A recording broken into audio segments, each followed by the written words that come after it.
Cheers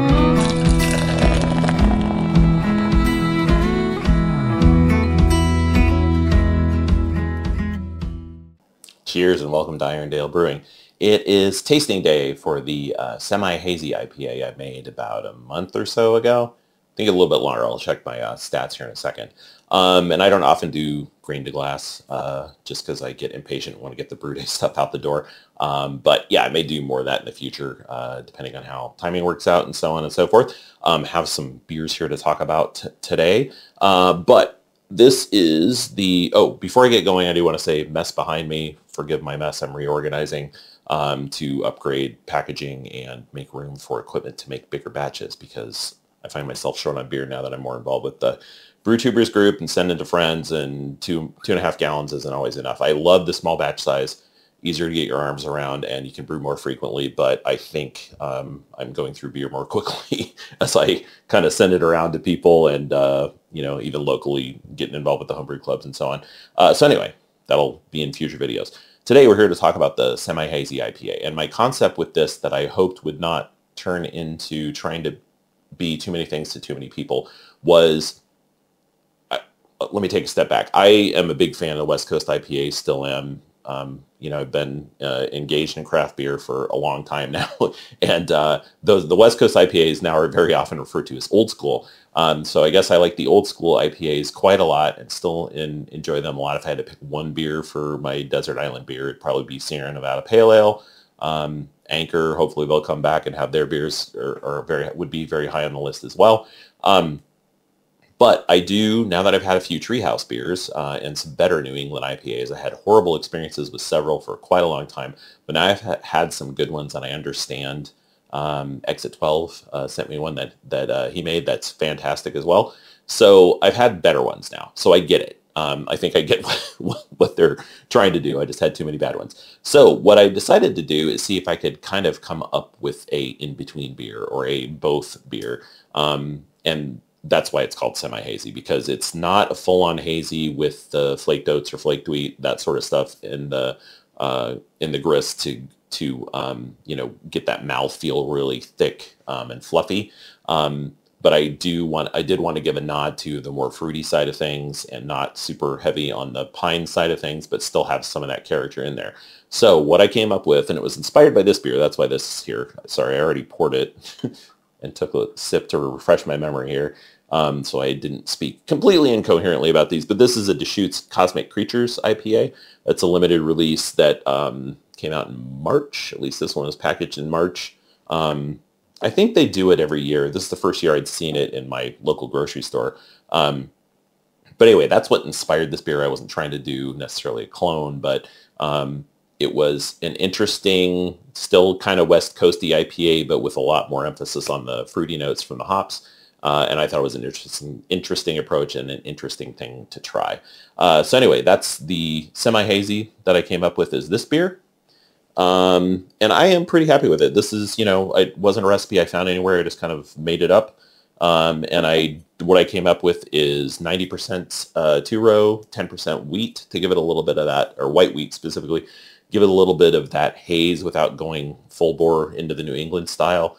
So you can see in there, it's kind of a nice golden color, light golden, pretty clear, but has a little bit of, it's not totally see-through, has a little bit of protein haze to it from the wheat. And hop-wise, let me look this up. I apologize for looking at my phone while I'm talking to you. But what I did with the hops is, in the boil, I used Citra, Dorado. Now my phone is going to be mad at me. Apologies. Brewfather does not like being offline. I don't know why it's offline. Okay, here we go. Sorry about that. Citra, Dorado, Strata, and Simcoe at 30, 15, 7, and 2 respectively. And then I'll put the recipe in the description. And then I dry hopped for 5 days with a ½ ounce each of Citra, Dorado, and Mosaic. And the most interesting hop to me that I hadn't used before is Strata, and I'll talk about that, and that gets into why this beer is sitting here. But anyway, that's kind of what I went for, is kind of, traditional two-row, a little bit of white wheat to give it a little bit of that cloudy, look and more of a mouthfeel.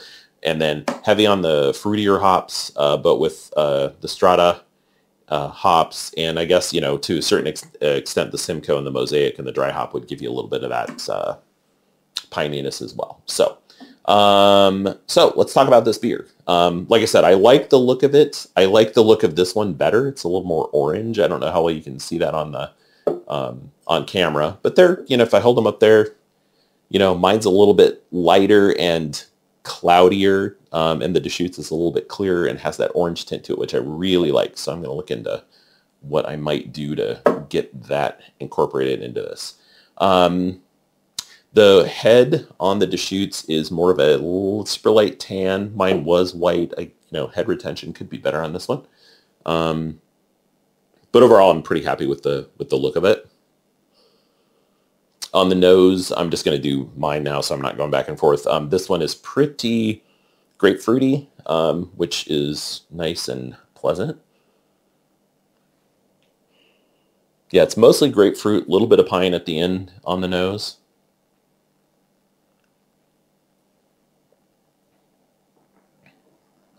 Yeah, and in the mouthfeel is pretty dry. This one, the original gravity was 1054 and it finished at 1008. So pretty dry. And I think, what does that make it? 6-ish% something. Anyway, yeah, I won't bore you while I stare at my phone. 6-some percent, 6.2, I think maybe. So it's pretty dry, and the finish is pretty piney, like a traditional IPA, which I feel pretty good about where I wound up, given that I made up this recipe. So it's it came out kind of what I was shooting for. If anything, I'd probably reduce the pininess, and I'll talk about why I think that might be in the mix in a minute. But overall, you know, I think this is pretty good first shot. It's fruity, but also has those aspects of West Coast IPA in the mix. So compared to the Deschutes, this one, like I said, it's a little bit more orange. I like the look of this one better. It's not as cloudy. You can see through this one a little bit better. So maybe that isn't what they were going for. And it's me calling this Deschutes beer a hybrid based on the flavor. So I don't even know if that's what they were going for, but that's what got my brain spinning on what might be possible in that realm. So and like I said, nice light tan, very light tan, nearly white head. It's a fluffy head, which I would love to get that going in this. You know, has decent legs, but I would like the head to stay around a little bit more on mine. And like I said, orange color, I appreciate that. This one is kind of more tropical fruits, pineapple, guava side of things versus grapefruit, which is mostly what I get in mine.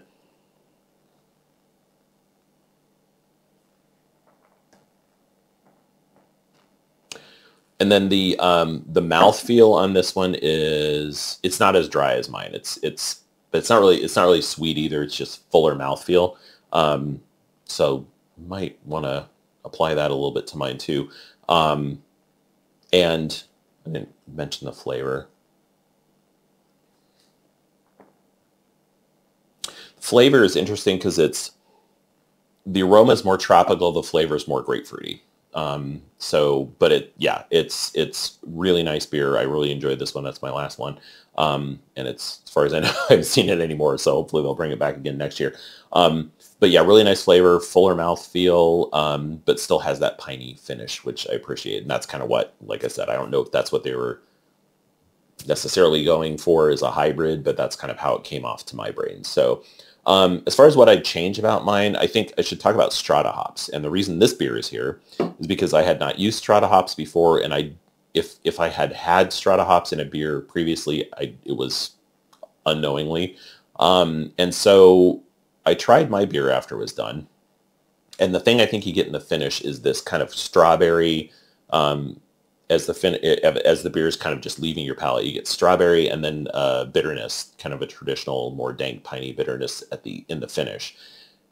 I didn't know exactly where that aspect of things was coming from, but then I had this beer, which is a West Coast Pilsner from Westfax Brewing in Lakewood, Colorado, and it is hopped with Strata, CGX, and Mosaic.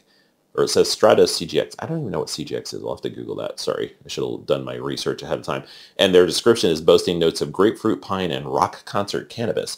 And I think the cannabis part of it is, and that's just flavor, it doesn't have cannabis in it, is coming from the Strata hops, because that is what I notice as a very distinct parallel between my Semi-Hazy and this.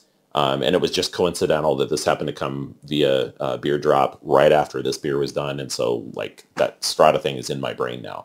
And I think it works pretty well. I might reduce it a little bit next time. I think it's, if I had to change anything about it. And I should say also, I'm very pleased with how this came out. And it's nature of the beast when you're brewing. Every time I have a beer, I'm like analyzing the crap out of it, which isn't always a good thing. But so the Strata, I use this is a 2.5 gallon batch, and I use 0.38 ounces at 7 minutes. That doesn't seem like a lot. I might just drop it to 1/4 ounce at 7 minutes or something like that, because I love in the finish that you get this strawberry, distinct strawberry flavor, and then that bitterness. And if I could just dial down the bitterness a hair, I think I would be a little bit happier with it. But like I said, I should say, this is a great beer. It's reaching the end because I have been conserving it, and I bottled some to send around. And so I don't know how many I have left. Not many. But I'm really pleased with the way it came out. But like I said, you know, as a brewer, I think you just immediately start saying, how can I make this better? Which is part of the fun. And that's definitely what I'm going to make again. Some batches I make, go, yeah, that was okay. I don't have any real interest in trying it again. But this one, I think I'm on to something that I like personally. And so I'm going to kind of riff on it and see where it goes. If I had to pick one between these two, I do like I'd say I like the hop profile of mine a little bit better than the Deschutes. The Deschutes, I definitely like the mouthfeel a little bit better. It's just fuller enough to give it a little bit of extra something. I like the color a little bit better. Mine's a little bit drier, which I don't dislike. I just think I would like it to be more like that in terms of mouthfeel, and probably that orange color. I want to look into. I posted this recipe to Homebrew Talk, and somebody said you might want to put a little bit of Munich in there as a suggestion. So I may look into that, because I think, if I remember correctly, based on doing a little bit of reading, that'll give it a little bit of orange tint. But I'd have to figure out how to balance all that stuff out with the other stuff I'm going for. So anyway, that is the tasting. If it's something you're interested in, I encourage you to make the recipe. It was a really good beer, my opinion. And also, if you've done anything similar, or if based on what I'm saying, you're like, hey, you should try whatever, or what you might want to do differently, I would love to hear anything, because I make a lot of beers based on other people's recipes with small tweaks, and this is kind of the first one I just, that I can remember anyway, that I just kind of made up. I think years and years ago, I made a cream steam that was hybrid. My brain must love hybrid stuff. Hybrid cream ale and steam beer that I remember absolutely loving. So anyway, but this is kind of in my getting back into brewing, the first recipe I've kind of made up from scratch. And yeah, I mean, it's very drinkable. It's a great IPA, great summer beer. Yeah, but I'd be curious to hear if anyone has any thoughts on what I might try differently. Anyway, thanks for watching. I think the next video I have coming up is probably going to be either the flash brewing, which I got a couple of kits, unboxing and the process of how that works, or the green tea blonde ale is almost done. So I'll do a tasting on that before too long as well. So cheers, happy Monday, depending on when you're watching this. That's what day it is today. But don't worry, I'm not going to crack this third beer. It's a school night. Thanks for watching, and I'll see you next time.